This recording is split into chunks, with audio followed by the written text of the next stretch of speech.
Hey guys, what's good? So welcome to part two. Yeah. To building muscle. We're gonna talk about nutrition.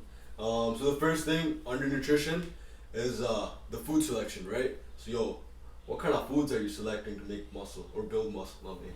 Well, I want to select foods that are whole foods, number one, Yeah. micronutrient dense, foods that are relatively higher in protein, moderate carbs, and moderate fat. Now, obviously, the fat and carb intake is dependent on individual. Yeah.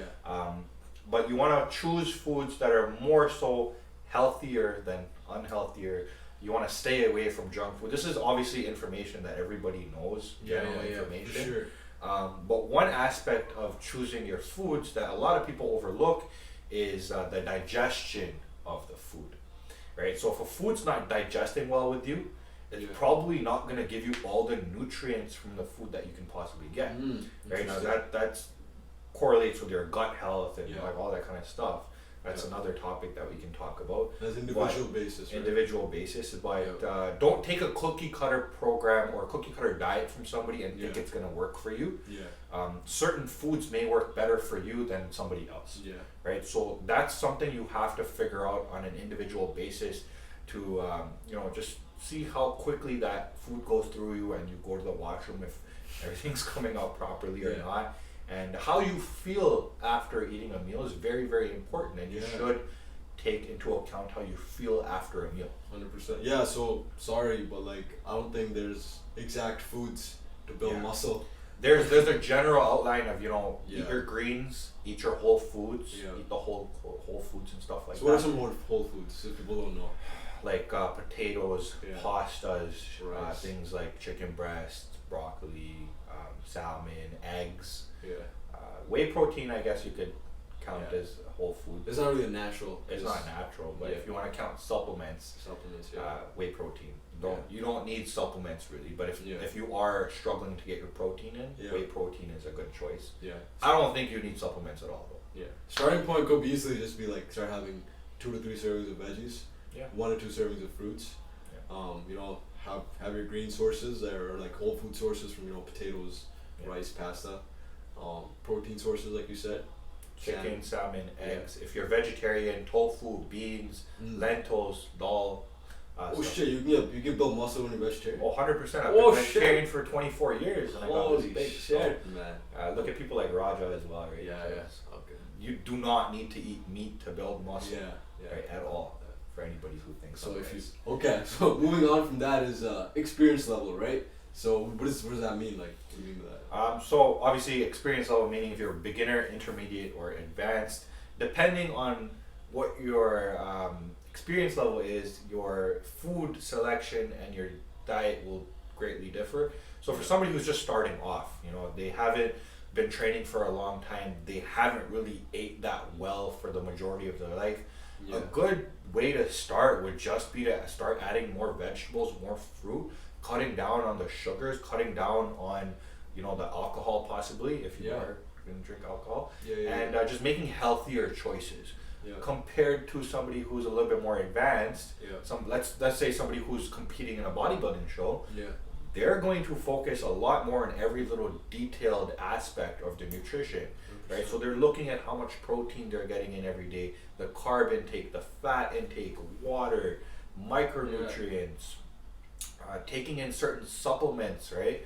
And so that all kind of ties into your development and your level and knowledge of where you're at right now. 100%. And someone who has one example, I think a lot of people are in this position maybe that are a bit overweight, but they have a little bit of muscle on them because they've been lifting, and they necessarily don't really need to cut down all their calories. They can possibly build muscle, lose fat at a maintenance level, right?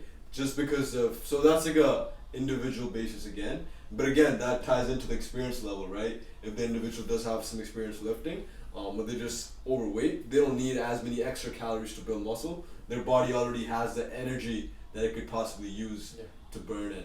Moving on from that, then we talk about calories, right? So this ties in right into the experience level.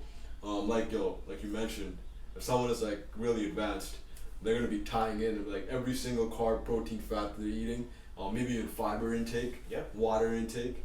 But if you're starting out, do you really need to do all that, or? I feel like it's a good idea for the beginner to start to read the nutrition label on the Yeah. back of their the food packages, whatever they're getting, 100%. just to get a better understanding of what they're eating and how much they're eating. Yeah. Right?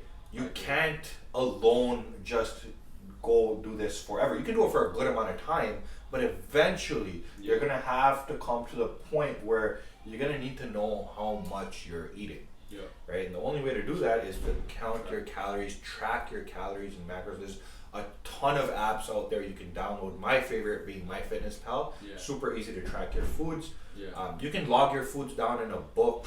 You can. There's a lot of different ways to do 100%. it, but at some point during your training career, you will have to at least know what's going in your body and how much you're exerting to find out if you're at maintenance or if you need a little bit more or a little bit less. Yeah.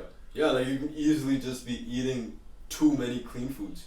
Yeah. Like, you know, so like that's why you might not be losing that weight. Yeah. Or you might not be getting that lean look that you want, right? Obviously here the main focus is building muscle, so we're not too worried about that. But that's just another scenario that, like, yo, even just because you're eating clean doesn't mean like you know how many calories you're eating, right? Yeah. One thing people do argue is like, yo, can I intuitively eat, right, for calories? So if we're talking about muscle, like, you want to be the most efficient as possible, right? Like, you want to be as efficient as possible.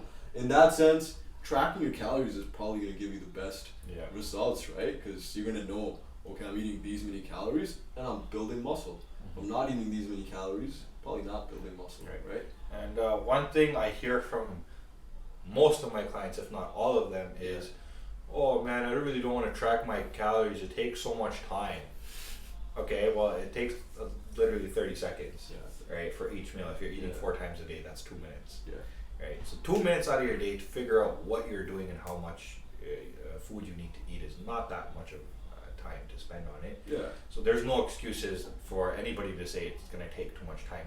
At first, it can be intimidating, 100%. right? Because you have a scale in front of you, you have to put your bowl on it and all your food. And Yeah. you know what? It doesn't take any more time than actually pouring the food on your plate, anyways. You're just pouring it on a scale. So That's it. there are no excuses for anybody not to count their macros. Especially in today's society, like we're spending like 2 hours scrolling through Instagram or like watching, 3 hours Netflix. Take 5 minutes from each of that, and you got freaking more than enough time to track your calories. Okay, Yeah. so that's the last thing I want to hear. Okay, so that's nutrition. Actually, one thing I forgot to cover was like, so exactly for building muscle, Yeah. do you need to be like eating more calories than like your normal level, or like how many calories you need for that? So that's really dependent, obviously, like your experience level, your body type, and all that kind of stuff. But typically, Yeah. you're able to build muscle between 300 to 500 calories of a surplus, meaning Okay. you're eating 300 to 500 calories more than what you need to maintain your weight. Okay, we did a whole video on calculating macros. Yeah. I'll post that right here. Yeah. Right here, okay? You see it? Check okay. that out. I don't know if you can click it because I don't know how to edit that shit, but but yeah, we did that whole video and we tell you how to calculate your surplus Yeah. or your maintenance calories. So if you're at that stage where you think you need to do that and be more efficient, do it up. What about, like, I want to talk about cheat meals and stuff like that? We're gonna talk about that. For building muscle. Okay. What do you want to say about cheat meals? Well, I mean, it's hard for people to stay on track mentally, Yeah. stay on track for a long, long period of time. Yeah. So, at some point, allow yourself to have foods that you enjoy, right? Yeah. It's not an end all be all, like Thanksgiving, like just yesterday, right? Yeah. So for the people who are dieting and they're super focused on, I can't eat what my family's eating, Yeah. it's not gonna kill you, Yeah. right? But also be aware that keep a limit on the food that you like eating. 100%. If you want to have that pizza once in a while or the Yeah. fries once in a while, make sure for the majority of the time that you're doing what you need to do, Yeah. right? So you can go out and enjoy the foods that you like, live a happy life, a satisfactory life, and not torture yourself eating shitty, hard to eat foods 100%. every single day, 100%. right? You sometimes do need a mental break. I know I do. Yeah. Right, I know you do as well. Everybody Sure. does. So Yeah, it's something that I feel like needs to be brought up. You don't For have sure. to eat perfect 100% of the time. Yeah. I feel like 90% of the time is good enough. Yeah, and like tying into that, like another concept that goes around a lot is like dirty bulking, right? It's like, yo, friggin' just grab anything in the kitchen and just keep stuffing yourself, and you can gain more muscle that way. Yeah, I don't do that. You're gonna get fat Yeah, at the end of the day. I mean, if you want to get fat, I don't see any reason to get fat. Yeah. Don't do that. Yeah. Right. Limit yourself. Part of it kind of comes down to the intuitive part that you were talking about, right? Yeah. Your intuition might not always be right. Yeah, yeah. Right. So if you feel hungry, Yeah. and you have a choice of a cookie or a muffin versus a protein bar, Yeah. try to go for the protein bar instead of the cookie or the muffin, Yeah, yeah, yeah. right? No, 100%. Like, if you actually end up putting on more fat, that's gonna slow down the muscle building process. Your testosterone level is gonna take a hit. Your metabolism will slow down. Right? So you're gonna basically neglect all the benefits of having muscle by putting on that much fat. Okay? Yeah. So don't dirty bulk. Like Qatar mentioned, yo, you just need like 300 to 500 of a surplus, and then see how you're growing with that. If you're progressing, and then And so one other thing that people will be very impatient with is how much weight, how much muscle will you actually put on in that time frame. yeah, 1 pound per month. yeah, That's it. that's lucky. That per like solid muscle, right? Yeah. So if you count, take into factor like a little bit of water and fat, like 2-3 pounds per month is enough, Yeah. right? So if you're gaining anything more than that naturally, you're probably gonna get fat, right? Yeah. So 100%. just keep in mind that that's a pretty arbitrary number, 2 to 3 Yeah, pounds yeah. a month, with Yeah. like 1 or 2 of them being muscle. Muscle. Yeah. But if you can keep that consistent over like 10 years, you've probably gained a good like 40, 50 pounds of muscle over 10 years, which is what I've done. I've put on like good 50 pounds of muscle over the last 10 years. Right? And that ties into your experience level too, right? Yeah. It's like if you're starting out, you have a likelihood of putting on more muscle at the start. And then if you're advanced, like you'd be lucky for 1 pound a month, right? Yeah. Like right now at this stage, if you put on 1 pound a month, like you'd be fucking jacked in 5 years, bro. I probably Crazy. put on like 3 to 4 pounds a year at this point. Yeah, right? like so experience level matters a lot. Yeah. That's gonna all tie into the mindset area where you're like freaking patient, right? So I think we covered everything in nutrition. I think that's good. Okay. Yeah, so just summarize everything quickly. Yo, start off with the basics. Get the foundation right. Select some nice whole foods with solid micronutrients, macronutrients. And then based on the experience level, if you need to really track your calories right away, that depends. If you're a beginner, probably don't need to. Just start off with cleaning up your diet. If you're advanced, you probably already do the tracking calories because you're advanced for a reason. And I don't think many of us are really advanced in my opinion, right? But if you want to be more efficient, or I think everyone eventually should get to this area where like you start thinking about tracking your calories to see how much you're eating. And then a couple other topics we covered was like, yo, cheat meals are okay. Don't stress about it. Stress is only gonna slow down the muscle building process. Give your mental state a break. And then dirty bulking is not the way. Okay. Slow and steady. Slow and steady. Okay. That's about it, right? That's pretty good. Okay. Hope you guys build some muscle, and see you guys in part 3 to building muscle, which is gonna be the recovery part. A lot of us neglect this, so tune in